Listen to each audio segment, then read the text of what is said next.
வணக்கம் நண்பர்களே. இன்றைய தலவரலாறா நம்ம பார்க்க இருக்கிறது காஞ்சிபுரம் மாவட்டத்துல அமைஞ்சிருக்கக்கூடிய பச்சை வண்ண பெருமாள் கோயிலை பற்றி தான் பார்க்க போறோம். இங்கு மகாவிஷ்ணு பாத்தீங்கன்னா மரகத மேனியனா பச்சை நிறத்துல நின்ற கோலத்துல இருக்கிறார். அதனாலதான் இந்த கோயில் பச்சை வண்ண பெருமாள் கோவில் அப்படின்னு சொல்லப்பட்டிருக்கு. இந்த தலத்திற்கு நேர் எதிரே திவ்ய தேசங்கள்ல ஒன்றான பவளவண்ண பெருமாள் தலமும் இருக்கு. சிவப்பு நிறத்துல இருக்கும் பவள வண்ணரையும் பச்சை நிற பெருமாளையும் ஒரே நேரத்துல வழிபடுறதுங்கிறது அபூர்வமான தரிசனம். இங்க பாத்தீங்கன்னா மகாவிஷ்ணு மரகத மேனியா பச்சை நிறத்துல நின்ற கோலத்துல இருக்கிறார். அதனாலதான் இவரை பச்சை வண்ண பெருமாள்னு சொல்றாங்க. மரீஷுக்காக தனியே காட்சி தந்தவர்ங்கிறதுனால கருவறையில தாயார்கள் இல்லை. ராமரா காட்சி தந்தவர்ங்கிறதுனால இவரை ராமராகவும் தாயாரை சீதையாகவும் எண்ணி வழிபடுறாங்க. புதக்கிரகத்தின் அபிமான நிறம் பச்சை. அவருக்குரிய அதிதேவதை மகாவிஷ்ணு. அதனாலதான் பச்சை நிறத்துல இருக்கும் இவருக்கு பச்சை நிற வஸ்திரம் சாத்தி துளசி அர்ச்சனை செஞ்சு வழிபட்டா புதன் தோஷம் நீங்கும் அப்படிங்கிறது இங்க நம்பிக்கை. தாயார் பாத்தீங்கன்னா மகாலட்சுமி பிரகாரத்துல தனி சன்னதியில இருக்கிறாங்க. பெரும்பாலும் தாயார் சன்னதிக்கு முன்புறம் அல்லது அருகில தான் ஸ்ரீ சக்கர பீடம் அமைக்கப்படும். ஆனா இங்கு தாயாரோட பீடத்திலேயே ஸ்ரீ சக்கரம் பிரதிஷ்டை செய்யப்பட்டிருக்கு. மகாவிஷ்ணு ராமர் போல காட்சி தந்ததால இவள் சீதாதேவியாவும் கருதப்படுறாங்க. இதனால தாயார் எந்திர ரூபிணி, மகாலட்சுமி, சீதை ஆகிய 3 தாயார்களின் அம்சமா இங்க அருள் புரியுறாங்க.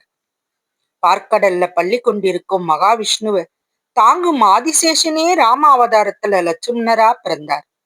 தன் மீது அன்பு கொண்டிருந்த ஆதிசேஷனை தன் தம்பியாக பிறக்க வச்சு மரியாதை செய்தார் ராமர். இந்த தலத்துல மகாவிஷ்ணு ராமராக மரீஷிக்கு காட்சி தந்த போது ஆதிசேஷனான லட்சுமணனாக மாற முடியல. எனவே தன் சுய வடிவத்திலேயே நாக வடிவத்துல இங்க வந்தாராம். மகாவிஷ்ணுவிடம் அவரை தாங்க தனக்கு வாய்ப்பு தரும்படி உரிமையோட கேட்டாராம். அதனால நாகத்தோட தலையின் மீது பெருமாள் ஜோதியா காட்சி தந்தார். இதோட அடிப்படையில தான் தாயார் சன்னதியில நாகதீபம் வைக்கப்பட்டிருக்கு. ஆதிசேஷன் நாகமாக இருக்க அதன் தலைக்கு மேல ஒரு விளக்கு இருக்கு. இந்த விளக்குல தீபம் ஏற்றி வழிபட்டா நாக புத்திர தோஷங்கள் நீங்கும் அப்படிங்கிறது நம்பிக்கை. பிரகாரத்துல நாக சன்னதியும் இருக்கு. பிரம்மா சரஸ்வதியை அழைக்காம யாகம் செஞ்ச போது அவள் அசுரர்களை அனுப்பி யாகத்தை தடை செஞ்சா. விஷ்ணு ஜோதியா நின்னு பிரம்மாவின் யாகம் பூர்த்தி அடைய உதவினார். அப்போது ஜோதி வடிவில காட்சி தந்த மகாவிஷ்ணு இந்த தலத்திலும் ஜோதியாக காட்சி தந்திருக்கிறார் அப்படிங்கிறது தான் இங்க சிறப்பு. தல வரலாறு என்னன்னு பாத்தீங்கன்னா, சப்த ரிஷிகள்ல ஒருவரான மரீஷி மகரிஷி மகாவிஷ்ணுவின் மீது அதிக பக்தி கொண்டவராக இருந்தாராம். ஒரு சமயம் அவருக்கு மகாவிஷ்ணுவின் அவதாரத்தின் மீதே சந்தேகம் வந்துடுச்சு. அனைத்திலும் உயர்ந்தவராக இருக்கும் விஷ்ணு எதற்காக மனுஷனாக ராம அவதாரம் எடுக்கணும்? அப்படியே எடுத்திருந்தாலும் தன் மனைவியை ராவணன் கவர்ந்து செல்ல விட்டிருப்பாரா அப்படின்னு பல வகையிலும் தனக்குள்ள கேள்வி கேட்டுக்கிட்டார். பதில் தெரியாத நிலையில மகாவிஷ்ணுவிடமே கேட்கலான்னு எண்ணி அவரை வணங்கி இந்த தலத்துல தவம் செஞ்சாராம். மகாவிஷ்ணுவும் காட்சி தந்தார். அவர்கிட்ட, நீங்க தான் உண்மையில ராமாவதாரம் எடுத்தீங்களா?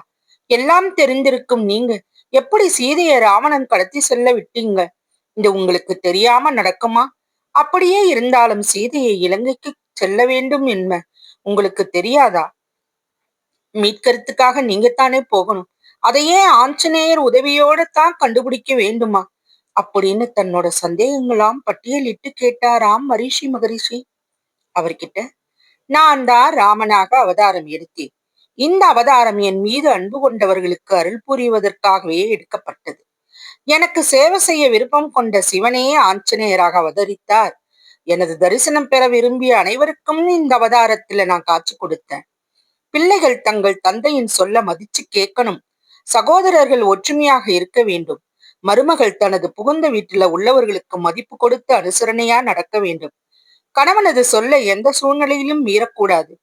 மைத்துனர்கள் அந்நியிடம் எந்த முறையில பழக வேண்டும், ஆணும் பெண்ணும் எப்படி இருக்க வேண்டும் என சராசரி குடும்ப வாழ்க்கையின் நன்னடத்தைகளை உணர்த்துவதற்காகவும் இந்த அவதாரம் அமைந்ததுன்னு சொல்லி பச்சை நிற மேனியனாக ராமரை போலவே காட்சி தந்தாராம் மகாவிஷ்ணு. இதை கண்டு கேட்டு மகிழ்ந்த மகரிஷி குழப்பம் நீங்கி தெளிவடைஞ்சாராம். தனக்கு அருள் புரிந்தது போல மக்களுக்கும் அருள் புரிய வேண்டினாராம். மகாவிஷ்ணு பச்சை நிற பெருமாளாகவே தங்கினாராம். இந்த நிகழ்ச்சி இந்த தலத்தில் நடந்ததுன்றதுதான் இங்க வரலாறா சொல்லப்பட்டு இருக்கு.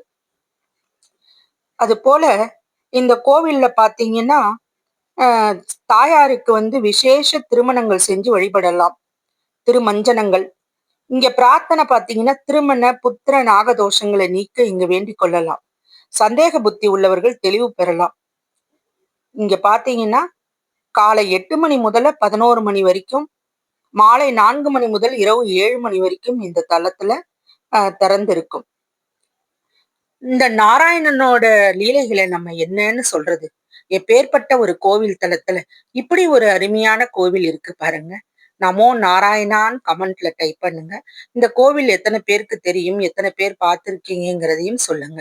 லைக் பண்ணுங்க, ஷேர் பண்ணுங்க, உங்க நண்பர்களுக்கெல்லாம் ஷேர் பண்ணுங்க. அடுத்த வாரம் வேறொரு தலத்தோடு உங்களை சந்திக்கிறேன். நன்றி.